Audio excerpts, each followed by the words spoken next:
Right. Hi, everybody. Welcome to my thing. I'm Ray. Delighted that you're here with me. I hope you stay for this episode. And for today's episode, we're going to talk about this Schuberth C4 helmet, which I purchased brand new sometime in the year 2018. Okay. Now, I know this is 2020 that they have come up with a brand new model called the C4 Pro. Okay. But what I have with me today is the C4, which, by the way, for me, it replaces the Schuberth C3 that I have, which I still have. And one of these days, I hope to do a quick review on that as well. All right. Remember, this is my thing, where I do some reviews, things I like and don't like about things that I have, or whether I've had it for a long time or I've just purchased it. In this case, this is a 2018 purchase that I made. I used to like Schuberth very much because of their silence, how quiet the helmet is. Now, I've got to tell you a few things. Let's begin first with the things that I like about this helmet. The design. The design looks spectacular. I especially love the fact that this is so much more different than the C3 design. It's got more character, more edges, and a little bulge here if you look from the rear, which is reminiscent of the similar types of helmets that F1 drivers use. And Schuberth, of course, has a different genre for F1 drivers. So F1 drivers actually there are F1 drivers who actually use Schuberth helmets, okay? By the way, I found out that some of you may be wondering why I'm calling it Schuberth. I know in America people like to call it Schuberth because the spelling is Berth. Apparently, well, this is a German-made helmet and it's a German brand. Apparently, the German pronunciation for Schuberth is Schubert, okay? There's no TH sound in Schubert. So I'll just call it Schubert, like what the Germans call, okay? Now, the things I like, number one is the design, okay? Number two is the integrated comms system. This helmet, when you purchase new, comes with integrated speakers already inside the helmet with a microphone. And what I like about the microphone is it's hidden in the brow over here, so you can't see it and it doesn't block you. It doesn't block. The C3 comms system had a boom microphone coming out somewhere here. I can't remember whether it was this side or this side. The reason why I can't remember is because my boom broke. Okay, it snapped. Each time you wanted to close your helmet up, you had to readjust the boom mic. So anyway, it snapped. That's another story altogether. So what I like about this is the integrated comm system. Unfortunately, you have to buy the module separately. I believe it's called the SC1, okay? And what they've done is it became a plug and play thing. There were two doors over here at the bottom of the helmet. This one has the comms system. This is the comms module. All you do is you open up this window, the door, you plug this in, push it in until you hear a click, and then it's there. For this side, you open the door, you push in the battery, you hear a click, and then you cover it back with this door. So behind this door is actually a battery now inside. And this is all you see of the comms system, which you can barely see. Barely, okay? So this is what I like. Plug and play, no messing around, taking up your inner cheek pads and shoving speakers, using double-sided Velcro to stick it here and there, adjusting, pulling cables and wires. Nothing of that sort. Brilliant. Perfect. I love that, okay? And the ease of use, okay. It's got a ratchet strap versus the double D. This is one of the easiest to use, okay? Unless you're planning to go on the track, you don't really need a double D. That's just my personal opinion, and I'm so used to this now. It's so easy to click it in and to unclick it. So that's fine. That's something I like as well. It's got two ventilation inputs for airflow. One is on the front, which is this thing over here. You push in to close, you click in, you click it out, and the ventilation is open. Okay, so this is how it works. All right, very nice. Unfortunately, there have been reports by people over time that this piece where you click in and out actually flies off, actually comes off. Something to do with the glue or the quality of the glue that Schuberth uses. Luckily for me, mine is still here. Okay, so I'm lucky. It's a little loose, but I guess if you don't ride fast, it shouldn't fly off. Now the other air vent is over here. It's got a two-step ventilation system. Okay, oh, very difficult. I've always left this open. Okay, we don't have cold weather here, so that's fine. All right, so ventilation is, to me, so-so. All right, it was touted as better ventilated than the C3 Pro. It's more or less about the same. I suspect it's got something to do perhaps with the fact that there's no exhaust vent at the rear. All right, it's clean, but there's no exhaust vent. But there is some kind of exhaust at the bottom. All right, but that's all. So I guess you don't get much cooling effect from the airflow. You do get better airflow. For me, I get better airflow from this versus the old C3 that I have. Remember, this is the C4. Okay, design is what I like. The shape, that's nice. Now, before I go into what I don't like about the C4, let me just say one thing. This size is XL. My Shoei NewTek 2 that I wear is L. I'll do a review of that one of these days. But you see the difference here? I've always had, and even my C3, I couldn't wear the L. I had to wear the XL. All right. So it's XL for C3, XL for C4. Okay. Now I think it's perhaps got something to do with the head shape. All right. I believe mine is more towards intermediate oval, and this C4 went away from the C3 and went somewhat ovalish. Okay, ovalish, because the C3 was more for rounded heads, and the C4 Pro, which is the one that's launched in 2020, apparently went back to the rounder head shape design. So something for you to bear in mind. Which, by the way, in case you're planning to buy a motorcycle helmet online, it might actually do you good if you try on the helmet physically. You know, I mean, if you purchase online, they've got a good return policy within a certain number of days, that's fine. But it's still a hassle. The best thing is go try it on, then you can feel how the helmet weighs on your head, how it fits on your head, and how really comfortable you are. Because the number of inches around the circumference of your head and your head shape alone need not necessarily match the sizes by the manufacturers. Okay? So, just a few things that I like. Now, here are the few things that I don't like, and some of them I really don't like. Number one, noise.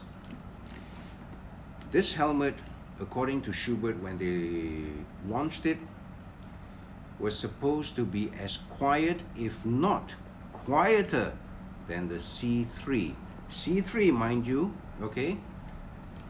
Unfortunately, I have found this to be way louder than my C3, and I have a suspicion that it's got something to do with air entering either through the slit over here or somewhere between the connection of the opening of the helmet, this area right here, just beneath the visor here. The reason why I say that is because when I ride, I'm asking myself, why is this helmet so noisy? Have I shut the helmet properly? And I have. And what I did was I put my hand across here, and guess what? The loudness literally is gone. The air, the wind noise is literally gone. Ridiculous, right? Yeah. So there it is. So that's one very big disappointment for me, because Schuberth has always been marketing their premium helmets as one of the quietest in the world, if not the quietest. So big disappointment there. All right, the other thing that I don't like, this is a little minor, is this tab here for you to bring down your sun visor. Okay, let me just show you. This tab here, I get it. The idea is to keep it streamlined with the helmet so you don't have tabs jutting out or anything like that. But unfortunately, when you wear a glove, if your gloves are thick, you can't really feel it. It's, you really can't feel it. But you can still operate it and bring your sun visor down and up. Here we go. Okay. All right. So what I've found myself doing is, instead of looking for this tab like this, I'm searching for the edge like that and pushing it like that, which I don't think it was designed to be like that anyway. But well, it still works. All right, could have been better, but it still works. So that's the second thing I don't like. Now here's the third thing I don't like. When Schuberth first talked about launching the C4, to everybody's surprise, they mentioned that the C4 was not coming with a pinlock shield. All right? They were going to have some kind of a coating on the face shield itself that would prevent fogging. Everybody was surprised. I was surprised too. Nothing works better than a pinlock. But we waited, I waited, and when this product came to market, they did away with this magical coating that they wanted to come up with. So there was no coating, and they gave us some kind of a pinlock shield, which I have over here, all right, when I purchased it, okay? It's fitted inside now. Now, here's the unfortunate thing. This pinlock is not the real pinlock that we all know. This is some kind of a pinlock version of a shield made by another company, by a different factory or a different manufacturer. And because of that, it is, to me, substandard. You see, it doesn't fit. It's loose. Your pinlock is not supposed to be loose like that. Schuberth, okay? All right? And nobody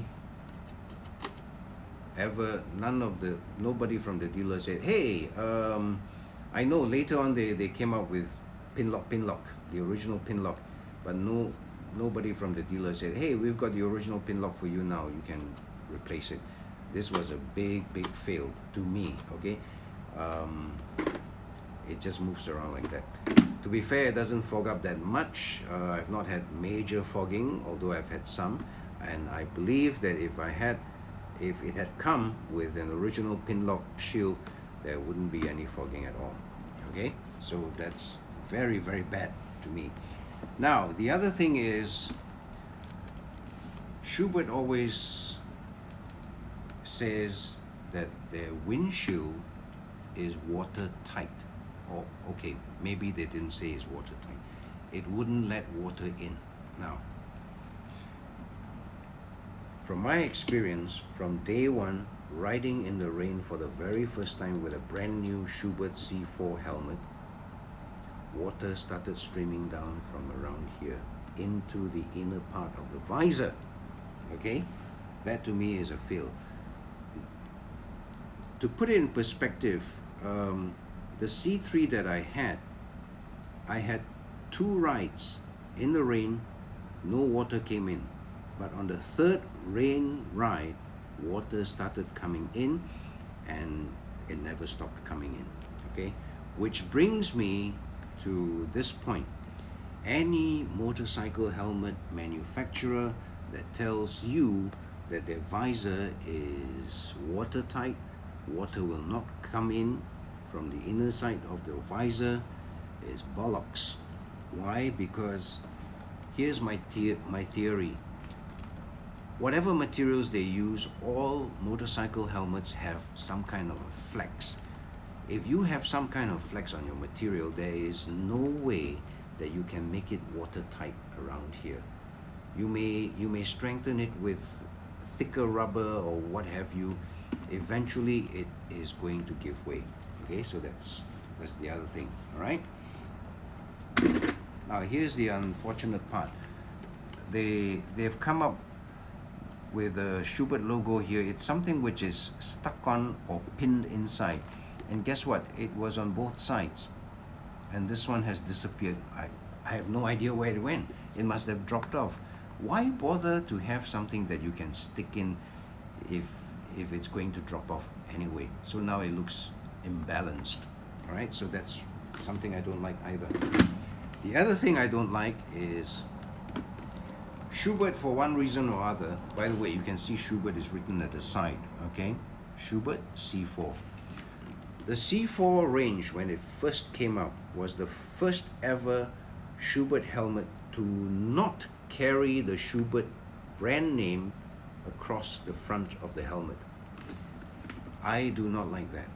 Why? Because if you look at this helmet, which I always do, it looks like an unfinished, incomplete helmet. It's almost like a prototype helmet, okay? Which, by the way, apparently this actually is a prototype helmet, okay? With quite a number of failures, all right? So that's my thing, all right? If you have branding here, I'm sure it'll make the helmet look much better and more complete. Why? Because every single motorcycle helmet that I've seen has got a brand name out here. So they've come up with this brilliant idea. Whoever they have in branding must have been drinking too much. That's all I can say, to come up with this idea to remove the branding from the front, okay? To make it look naked and look incomplete. So those are my peeves, okay? Because of that, if I were to rate this helmet, okay, oh, by the way, it's the inner part is very comfortable. It's one of the most comfortable. The cushion and the softness of the material they use inside is very nice on your face, okay? So that's a good thing. But unfortunately, it's got too many downsides to this model, and I've even read or heard that what Schuberth did was they rushed this product out. I don't know, maybe they were trying to meet sales targets or marketing targets, God knows, okay? It's obviously not a fully complete, premium, high standard quality helmet that we would all expect from a brand name like Schuberth, which is from Germany, okay? So if I were to rate this, it's 2.5 out of 5 for me. I still wear this helmet from time to time. It still serves its purpose, but I'm sorry, 2.5, okay? 2.5 out of 5 in my ranking, all right? So thanks for listening to me or my rant, and do leave some of your comments if you like, and I hope you have enjoyed this. I hope to see you soon on my thing. Take care.